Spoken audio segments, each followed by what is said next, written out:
ಬಿಜೆಪಿಯಲ್ಲಿ ರಾಜ್ಯಾಧ್ಯಕ್ಷರ ಬದಲಾವಣೆಯ ಗುಸುಗುಸು ಶುರುವಾಗಿದೆ. ಭಾರಿ ಮಹತ್ವವನ್ನ ಕೂಡ ಪಡೆದುಕೊಂಡಿದೆ ಅಶೋಕ್ ಅವರ ದೆಹಲಿ ಪ್ರವಾಸ. ಬಿಜೆಪಿಯಲ್ಲಿ ರಾಜ್ಯಾಧ್ಯಕ್ಷರ ಬದಲಾವಣೆ ಒಂದು ಚರ್ಚೆ ಆಗ್ತಾ ಇರುವಂತದ್ದು ಭಾರಿ ಮಹತ್ವವನ್ನ ಕೂಡ ಪಡೆದುಕೊಂಡಿದೆ ಅಶೋಕ್ ಅವರ ದೆಹಲಿ ಪ್ರವಾಸ ಅಂತಾನೆ ಹೇಳ್ಬೋದು. 3 ದಿನಗಳಿಂದ ದೆಹಲಿಯಲ್ಲೇ ಬೀಡು ಬಿಟ್ಟಿದ್ದಾರೆ ವಿಪಕ್ಷ ನಾಯಕ ಆರ್ ಅಶೋಕ್ ಅವರು. ಇಂದು ಅಮಿತ್ ಶಾ ಅವರನ್ನ ಕೂಡ ಭೇಟಿಯಾಗಲಿದ್ದಾರೆ. ಅದರ ಜೊತೆಗೆ ಅಮಿತ್ ಶಾ ಅವರನ್ನ ಭೇಟಿಯಾಗಿ ಸಂಜೆಗೆ ಬೆಂಗಳೂರಿಗೆ ವಾಪಸ್ಸಾಗುವಂತಹ ಸಾಧ್ಯತೆ ಕೂಡ ಹೆಚ್ಚಾಗಿ ಕಾಣಿಸ್ತಾ ಇದೆ.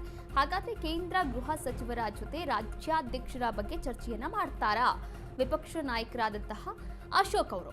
ಇದು ಕೂಡ ಒಂದು ಪ್ರಶ್ನೆಯಾಗಿರುವಂಥದ್ದು. ಇನ್ನು ರಾಜ್ಯ ಬಿಜೆಪಿಯಲ್ಲಿ ಏನೆಲ್ಲ ಬದಲಾವಣೆ ಆಗಬೇಕು, ರಾಜ್ಯಾಧ್ಯಕ್ಷರ ಬದಲಾವಣೆ ಆಗಬೇಕು ಎನ್ನುವಂತಹ ಒಂದಷ್ಟು ಮಾತುಗಳು, ಚರ್ಚೆಗಳು ಕೂಡ ಆಗಾಗ ಕೇಳಿ ಬರ್ತಾ ಇರುವಂಥದ್ದು. ರೆಬೆಲ್ ಶಾಸಕರು ಕೂಡ ಇದನ್ನೇ ಹೇಳ್ತಾ ಇದ್ದಾರೆ.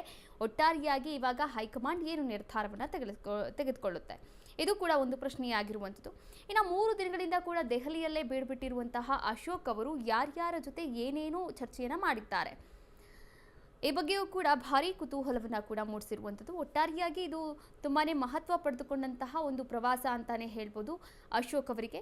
ಇನ್ನು ದೆಹಲಿ ಪ್ರವಾಸದಲ್ಲಿದ್ದಾರೆ. ಇವತ್ತು ಸಂಜೆ ವಾಪಸ್ ಬರುವಂತಹ ಸಾಧ್ಯತೆ ಇದೆ. ಅದು ಅಮಿತ್ ಶಾ ಅವರನ್ನ ಭೇಟಿಯಾದ ನಂತರ, ಹಾಗೆ ಕೆಲವೊಂದು ಮಹತ್ವದ ವಿಚಾರಗಳನ್ನು, ಚರ್ಚೆಗಳನ್ನು ಮಾಡಿದ ನಂತರ, ಆ ಒಂದು ನಿರ್ಧಾರಗಳನ್ನು ತೆಗೆದುಕೊಂಡ ನಂತರ ವಾಪಸ್ ಬರುವಂತಹ ಸಾಧ್ಯತೆ ಇದೆ. ಹಾಗಾದರೆ ಏನು ನಿರ್ಧಾರವನ್ನು ತೆಗೆದುಕೊಳ್ತಾರೆ, ಇದು ತುಂಬಾನೇ ಕುತೂಹಲಕಾರಿಯಾಗಿರುವಂತಹ ವಿಚಾರವಾಗಿದೆ. ಇನ್ನು ಬಿಜೆಪಿ ರಾಜ್ಯಾಧ್ಯಕ್ಷರ ಬದಲಾವಣೆ ಚರ್ಚೆಯಾಗಿಲ್ಲ ಅಂತ ಆರ್ ಅಶೋಕ್ ಅವರು ಕೂಡ ಹೇಳಿಕೆಯನ್ನು ನೀಡಿದ್ದಾರೆ. ಈಗಾಗಲೇ ದೆಹಲಿಯಲ್ಲಿ ಕೇಂದ್ರದ ನಾಯಕರು ಕರ್ನಾಟಕದ ಬಗ್ಗೆ ಚರ್ಚೆಯನ್ನ ಮಾಡಿಲ್ಲ ಇದುವರೆಗೂ ಕೂಡ. ಬೇರೆ ಬೇರೆ ರಾಜ್ಯಗಳ ಅಧ್ಯಕ್ಷರ ಘೋಷಣೆ ಆಗುವಂತಹ ಸಾಧ್ಯತೆ ಇದೆ. ಆದರೆ ಕರ್ನಾಟಕದಲ್ಲಿ ರಾಜ್ಯಾಧ್ಯಕ್ಷರ ಬದಲಾವಣೆ ಆಗುವಂತಹ ಸಾಧ್ಯತೆ ಇಲ್ಲ. ಯಾಕಂದ್ರೆ ಈ ಬಗ್ಗೆ ಚರ್ಚೆ ಆಗಿಲ್ಲ. ವರಿಷ್ಠರು ಕೂಡ ಯಾವುದೇ ಚರ್ಚೆ ಮಾಡಿಲ್ಲ ನನ್ನ ಜೊತೆ ಎನ್ನುವಂತಹ ಮಾತುಗಳನ್ನ ಆಡಿದ್ದಾರೆ ದೆಹಲಿಯಲ್ಲಿ ಆರ್ ಅಶೋಕ್ ಅವರು.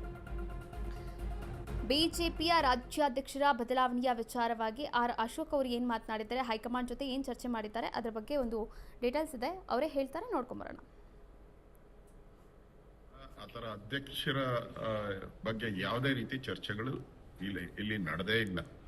ಮಾಧ್ಯಮದಲ್ಲೆಲ್ಲ ಬರ್ತಾ ಇದೆ ಅಧ್ಯಕ್ಷರ ಆಯ್ಕೆ, ಅದ್ರ ಬಗ್ಗೆ ಚರ್ಚೆ ಅಂತ.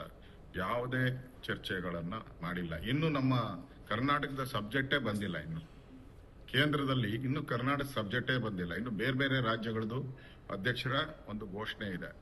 ಆ ದೃಷ್ಟಿಯಿಂದ ಇನ್ನು ಆ ಸಬ್ಜೆಕ್ಟೇ ಬಂದಿರೋದ್ರಿಂದ ಯಾವುದೇ ರೀತಿ ಚರ್ಚೆಗಳನ್ನ ನನ್ನ ಜೊತೆ ಅಂತೂ ಮಾಡಿಲ್ಲ. ನಾನು ಯಾವುದೇ ಬಣದ ಜೊತೆ ಗುರುತಿಸಿಕೊಂಡಿಲ್ಲ ಎನ್ನುವಂತಹ ಮಾತುಗಳನ್ನು ಕೂಡ ಹೇಳಿರುವಂಥದ್ದು ಆರ್ ಅಶೋಕ್ ಅವರು. ದೆಹಲಿಯಲ್ಲಿ ವಿಪಕ್ಷ ನಾಯಕ ಆರ್ ಅಶೋಕ್ ಅವರು ಬಣ ಬಡಿದಾಟ ಇಲ್ಲ, ನಾನು ಯಾವುದೇ ಬಣದ ಜೊತೆ ಗುರುತಿಸಿಕೊಂಡಿಲ್ಲ, ರಾಷ್ಟ್ರೀಯ ನಾಯಕರು ಏನು ಹೇಳ್ತಾರೆ ಅದನ್ನು ನಾನು ಕೇಳ್ತಾ ಇದ್ದೀನಿ, ಎಲ್ಲ ನಿರ್ಧಾರಗಳನ್ನು ಹೈಕಮಾಂಡ್ ಮಾಡುತ್ತೆ, ಆ ಹೈಕಮಾಂಡ್ ನಿರ್ಧಾರಗಳಿಗೆ ನಾನು ತಲೆಬಾಗುತ್ತೇನೆ ಎನ್ನುವಂತಹ ಮಾತುಗಳನ್ನು ಆಡಿದ್ದಾರೆ.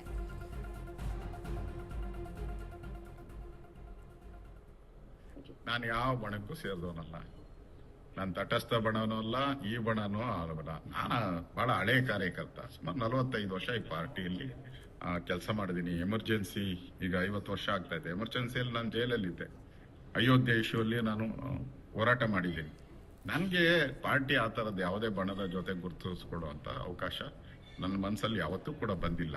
ಅದರಿಂದ ಇಲ್ಲಿ ನೋಡಿ, ನಮ್ಮ ಬಿಜೆಪಿಯಲ್ಲಿ ಯಾರನ್ನೋ ಏರ್ಸ್ಬೇಕು, ಯಾರನ್ನೋ ಇಳಿಸ್ಬೇಕು ಅನ್ನೋದು ಅದು ಕನಸಿನ ಮಾತಷ್ಟೇ. ಎಲ್ಲನೂ ಕೂಡ ನಮ್ಮ ರಾಷ್ಟ್ರೀಯ ನಾಯಕರು ತೀರ್ಮಾನಗಳನ್ನ ಮಾಡ್ತಾರೆ. ನಮ್ಮಲ್ಲಿರುವಂಥ ಸಿಸ್ಟಮ್, ರಾಷ್ಟ್ರೀಯ ನಾಯಕರು ಕನ್ಸಲ್ಟೇಷನ್ ಯಾರ ಜೊತೆ ಮಾಡಬೇಕೋ ಅವ್ರು ಮಾತಾಡಿ ತೀರ್ಮಾನ ಮಾಡ್ತಾರೆ. ಸದ್ಯಕ್ಕೆ ಆ ಥರದ ಯಾವುದೇ ರೀತಿ ಬದಲಾವಣೆಯ ಒಂದು ಚರ್ಚೆ ಇಲ್ಲಿ ನಡೆದಿಲ್ಲ.